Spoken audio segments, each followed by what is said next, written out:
Joab, son of Zeruiah, observed that the king's mind was on Absalom. So Joab sent someone to Tekoa to bring a clever woman from there. He told her, "Pretend to be in mourning. Dress in mourning clothes and don't put on any oil. Act like a woman who has been mourning for the dead for a long time. Go to the king and speak these words to him." Then Joab told her exactly what to say. When the woman from Tekoa came to the king, she fell with her face to the ground in homage and said, "Help me, my king." "What's the matter?" the king asked her. "To tell the truth, I am a widow. My husband died," she said. "Your servant had 2 sons. They were fighting in the field with no one to separate them, and one struck the other and killed him. Now the whole clan has risen up against your servant and said, 'Hand over the one who killed his brother, so we may put him to death for the life of the brother he murdered. We will destroy the heir.' They would extinguish my one remaining ember by not preserving my husband's name or posterity on the earth." The king told the woman, "Go home. I will issue a command on your behalf." Then the woman of Tekoa said to the king, "My lord the king, may any blame be on me and my father's house, and may the king and his throne be innocent." "Whoever speaks to you," the king said, "bring him to me. He will not trouble you again."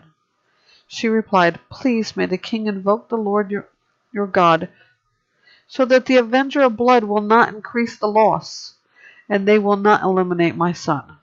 As the Lord lives," he vowed, "not a hair of your son will fall to the ground." Then the woman said, "Please may your servant speak a word to my lord the king." "Speak," he replied. The woman asked, "Why have you devised something similar against the people of God? When the king spoke as he did about this matter, he has pronounced his own guilt. The king has not brought back his own banished one. We will certainly die and be like water poured out on the ground, which cannot be recovered. But God would not take away a life. He would devise plans so that the one banished from him does not remain banished. Now therefore I have come to present this matter to my lord the king, because the people have made me afraid. Your servant thought, I must speak to the king. Perhaps the king will grant his servant's request. The king will surely listen in order to rescue his servant from the hand of this man who would eliminate both me and my son from God's inheritance." Your servant thought, "May the word of the Lord the king bring relief. For my lord the king is able to discern the good and the bad like you, like the angel of God. May the Lord your God be with you." Then the king answered the woman, "I'm going to ask you something. Don't conceal it from me." "Let my lord the king speak," the woman replied. The king asked, "Did Joab put you up to all this?" The woman answered, "As you live, my lord the king, no one can turn to the right or left from all my lord the king says. Yes, your servant Joab is the one who gave orders to me.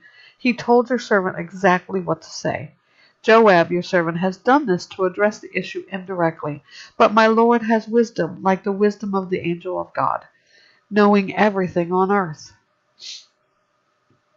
Then the king said to Joab, "I hereby grant this request. Go, bring back the young man Absalom."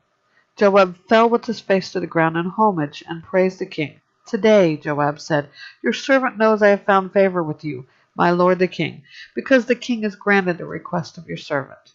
So Joab got up, went to Jeshurun, and brought Absalom to Jerusalem. However, the king added, "He may return to his house, but he may not see my face." So Absalom returned to his house, but he did not see the king. No man in all Israel was as handsome and highly praised as Absalom.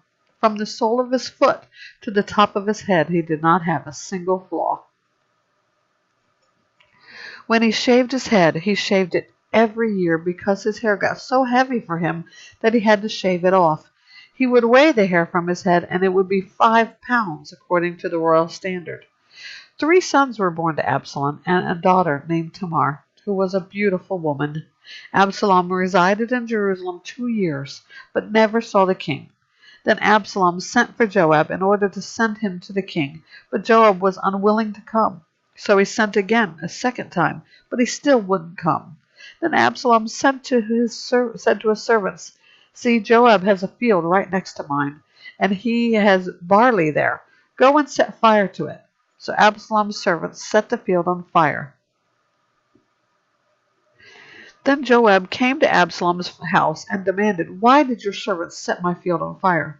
"Look," Absalom explained to Joab, "I sent for you and said, 'Come here, I want to send you to the king to ask, why have I come back from Geshur? I'd be better off if I were still there. So now let me see the king. If I am guilty, let him kill me.'" Joab went to the king and told him. So David summoned Absalom, who came to the king and bowed down with his face to the ground before him. Then the king kissed Absalom.